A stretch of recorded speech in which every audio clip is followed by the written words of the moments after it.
Hey guys, it's Emendo. What's up? I'm here for the tutorial. A lot of people have been asking for this. I have, some people say like a unique style, and they're wanting to know, how I work and how I think while I'm working. So normally, what I'm doing when I'm working in color is I kind of, I want to have like blocked out values. So for this, what I'm doing is I'm starting with like this atmospheric blue, and I'm just blocking in dark, like a dark navy blue for the character. I started out with this girl idea, but it kind of morphed into this scorpion, this like robotic scorpion. But normally what I do is I have a light source in mind. So for this, it's kind of coming from up and to the right, um, and I'm wanting a character of like pale skin. So what I'm thinking is, it's pale, so there might be a little bit of like blood rushing through a tiny bit. It's going to be like tints of blue in there because of the sky. The reflective light in painting is huge. It really helps sell the painting. So there's that, and plus like having the red to contrast the blue for the blood in the face is huge. A lot of this is just kind of working the face, like sketching a lot, seeing how the face works and the dimensions of it.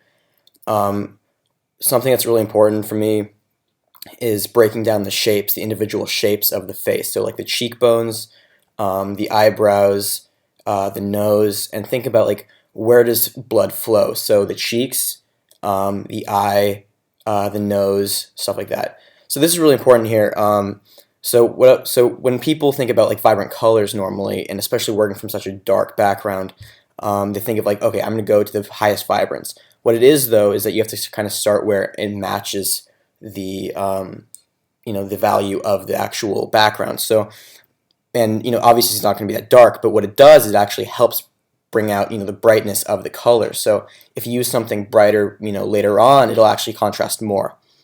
um, Something else to talk about in a second is basically about how light works, and how actually colors work, and highlights work. So right now what I'm just doing is I'm blocking in colors.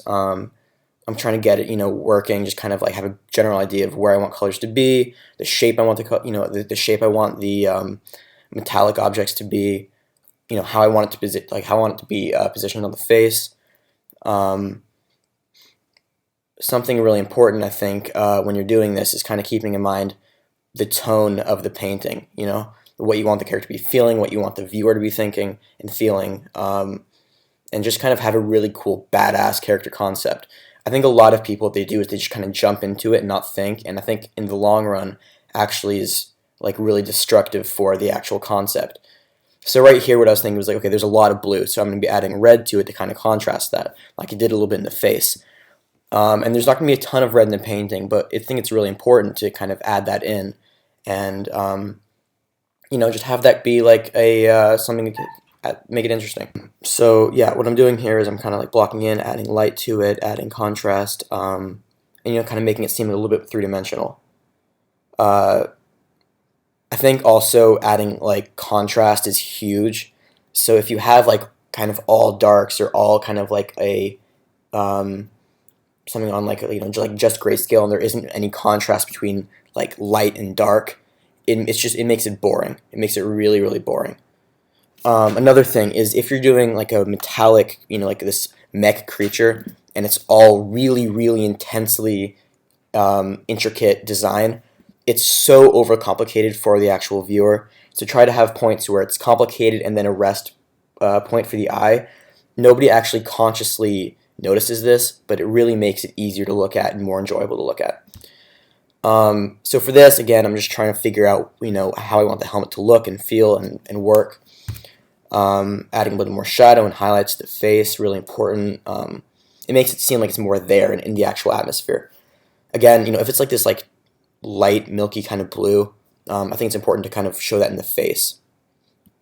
Again, adding highlights to the metal and to the helmet, again, really important. Blocking in colors. I think technique is really important.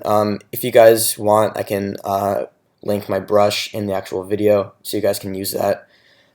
People ask me a lot about the brushes I use, and I have to stress this. I can't stress this enough.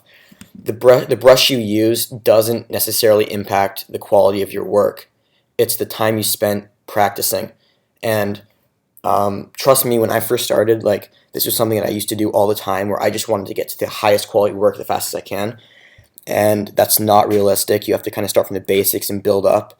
And if you don't do that, I see a lot of artists and a lot of stuff on DeviantArt that's just these artists that just like skip, and their work ends up looking like trash because of it. So don't do that. Trust me. I can link a few good books to look at and study. But yeah, so just looking at the colors, the value. Adding dynamic shadow is huge if you want to actually sell the painting, not sell it like literally get money from it, but like make it seem realistic, It makes it, because like if you, let's say if you have and I'm going to put this in later, but I'm adding this cast shadow from the face down on okay, so this one I'm explaining right here. So if you basically build it up, like build colors up, so you go red, and then you go like yellow, and then you go, orange, or red, orange, yellow, excuse me. Changing colors for the highlights is actually really important, instead of just going up, to a higher, to a highlight of the same color, if that makes any sense. So that's really important to do, to change up the colors for the highlights, but in the same range. So right here, this is kind of the end of it, but I really hope you enjoyed, and I'll be doing more. So yeah, thank you for so much. Bye.